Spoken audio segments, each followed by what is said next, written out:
ರಿಷಬ್ ಶೆಟ್ಟಿ ನಿರ್ದೇಶನ ಮಾಡಿ ನಟನೆ ಮಾಡುತ್ತಿರುವ ಕಾಂತಾರ ಸಿನಿಮಾ ಬಿಡುಗಡೆ ದಿನಾಂಕ ಹತ್ತಿರ ಆಗ್ತಾ ಇದೆ. ಮೇಕಿಂಗ್ ವಿಡಿಯೋ ಮೂಲಕ ನಿರೀಕ್ಷೆ ಹೆಚ್ಚು ಮಾಡಿದೆ ಚಿತ್ರತಂಡ. ಗ್ಲಿಮ್ಸ್ ವಿಡಿಯೋ ನೋಡಿ ಸಿನಿಮಾ 1,000 ಕೋಟಿ ಕಲೆಕ್ಷನ್ ಮಾಡೋದು ಪಕ್ಕಾ ಎಂದು ಅನಿಸ್ತಾ ಇದೆ. ಅಷ್ಟರ ಮಟ್ಟಿಗೆ ಸಿನಿಮಾ ಕಟ್ಟಿಕೊಡುವ ಪ್ರಯತ್ನ ಮಾಡಲಾಗಿದೆ.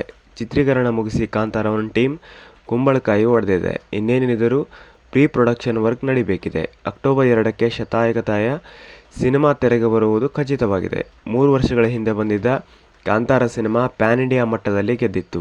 ಆ ಗೆಲುವು ಪ್ರಿಕ್ವೆಲ್ ಚಿತ್ರಕ್ಕೆ ವರವಾಗಲಿದೆ. ಬಹುಕೋಟಿ ವೆಚ್ಚದಲ್ಲಿ ಚಿತ್ರೀಕರಣ ಮಾಡಲಾಗಿದೆ. ಕತೆ ಹೇಳಲು ಭಾರೀ ಸೆಟ್ಗಳನ್ನು ಚಿತ್ರತಂಡ ನಿರ್ಮಿಸಿದೆ. ಒಂದಷ್ಟು ಲೈವ್ ಲೊಕೇಶನ್ಗಳಲ್ಲೂ ಕೂಡ ಸಿನಿಮಾ ಚಿತ್ರೀಕರಣ ಮಾಡಲಾಗಿದೆ. ರಿಷಬ್ ಶೆಟ್ಟಿ ಬಿಟ್ಟರೆ ಇನ್ನು ಯಾರೆಲ್ಲ ಸಿನಿಮಾದಲ್ಲಿ ನಟಿಸಿದ್ದಾರೆ ಅನ್ನೋ ಬಗ್ಗೆ ಖಚಿತ ಮಾಹಿತಿ ಸಿಕ್ಕಿಲ್ಲ. ತಾರಾಗಣ ಕಥೆಯ ಬಗ್ಗೆ ಸಿನಿಮಾ ತಂಡ ಗುಟ್ಟು ಕಾಪಾಡಿಕೊಂಡು ಬರ್ತಾ ಇದೆ.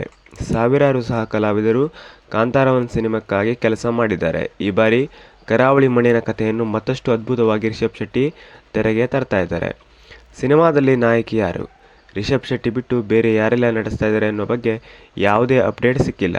ರುಕ್ಮಿಣಿ ವಸಂತ್ ಸಿನಿಮಾದಲ್ಲಿ ನಾಯಕಿಯಾಗಿ ನಟಿಸಿದ್ದರ ಊಹಾಪೋಹ ಈ ಹಿಂದೆ ಶುರು ಆಗಿತ್ತು. ಆದರೆ ಆಕೆ ಸೆಟ್ಗೆ ಹೋಗಿ ಚಿತ್ರೀಕರಣದಲ್ಲಿ ಭಾಗಿಯಾಗಿದ್ದ ಬಗ್ಗೆ ಯಾವುದೇ ಸುಳಿವು ಸಿಗಲಿಲ್ಲ. ಇದು ಪ್ರಿಕ್ವೆಲ್ ಆಗಿರೋದರಿಂದ ಕಾಡು ಬೆಟ್ಟ ಶಿವ ಹಾಗೂ ಲೀಲಾ ಪಾತ್ರಗಳಾಗಲಿ ಇರುವುದು ಅನುಮಾನ.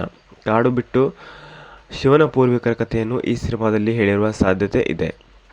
ಹಾಸ್ಯ ನಟ ರಾಕೇಶ್ ಪೂಜಾರಿ ಕಾಂತಾರ ಚಿತ್ರದಲ್ಲಿ ನಟಿಸಿದ್ದಾರೆ. ಮೇಕಿಂಗ್ ವಿಡಿಯೋದಿಂದ ಒಂದು ಫ್ರೇಮ್ನಲ್ಲಿ ಅವರನ್ನು ಕೂಡ ಗಮನಿಸಬಹುದು. ಇನ್ನುಳಿದಂತೆ ಮಲಯಾಳಂ ನಟ ಜಯರಾಮ್ ಕೂಡ ಈ ಸಿನಿಮಾದಲ್ಲಿ ಬಣ್ಣ ಹಚ್ಚಿದ್ದಾರೆ ಎನ್ನುವ ಗುಸುಗುಸು ಹಿಂದೆ ಕೇಳಿಬಂದಿತ್ತು. ಆದರೆ ಆ ಬಗ್ಗೆ ಕೈ ಮಾತಿ ಸಿಕ್ಕಿಲ್ಲ. ಸದ್ಯ ಮೇಕಿಂಗ್ ವಿಡಿಯೋದ ಮತ್ತೊಂದು ಫ್ರೇಮ್ನಲ್ಲಿ ರುಕ್ಮಿಣಿ ವಸಂತ್ ಇದ್ದಾರೆ ಎಂದು ಅಭಿಮಾನಿಗಳು ಎಲ್ಲ ಕಾಮೆಂಟ್ ಮಾಡ್ತಾ ಇದ್ದಾರೆ. ಮೇಕಿಂಗ್ ವಿಡಿಯೋದಲ್ಲಿ 1 ನಿಮಿಷದ 10 ಸೆಕೆಂಡ್ನಲ್ಲಿ ಬರುವ ಲಾಂಗ್ ಡ್ರೋನ್ ಶಾಟ್ ಇದು.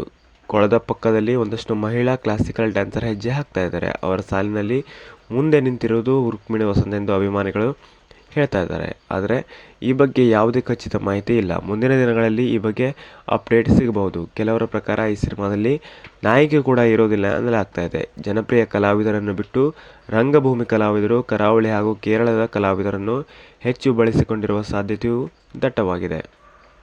ಮೂಲಕ ರುಕ್ಮಿಣಿ ವಸಂತ್ ಚಿತ್ರರಂಗ ಪ್ರವೇಶ ಮಾಡಿದರು. ಸಪ್ತಸಾಗರದಾಚೆಯಲ್ಲೋ ಸರಣಿ ಸಿನಿಮಾಗಳು ಆಕೆಗೆ ನೇಮು ಫೇಮು ತಂದುಕೊಟ್ಟಿತ್ತು. ಬಗೀರ ಹಾಗೂ ಭೈರತಿರಂಗಲ್ ಸಿನಿಮಾಗಳು ಕ್ರೇಜ್ ಹೆಚ್ಚಿಸಿತ್ತು. ತೆಲುಗು ಹಾಗೂ ತಮಿಳು ಚಿತ್ರರಂಗದಲ್ಲಿ ಕೂಡ ರುಕ್ಮಿಣಿ ಹವಾ ಜೋರಾಗಿದೆ. ದೊಡ್ಡ ದೊಡ್ಡ ಸಿನಿಮಾಗಳಿಗೆ ನಾಯಕಿಯಾಗಿ ಆಕೆಯ ಹೆಸರು ಕೇಳಿ ಬರ್ತಾ ಇದೆ. ಆದರೆ ಯಾವುದೂ ಈಗ ಕನ್ಫರ್ಮ್ ಆಗಿಲ್ಲ.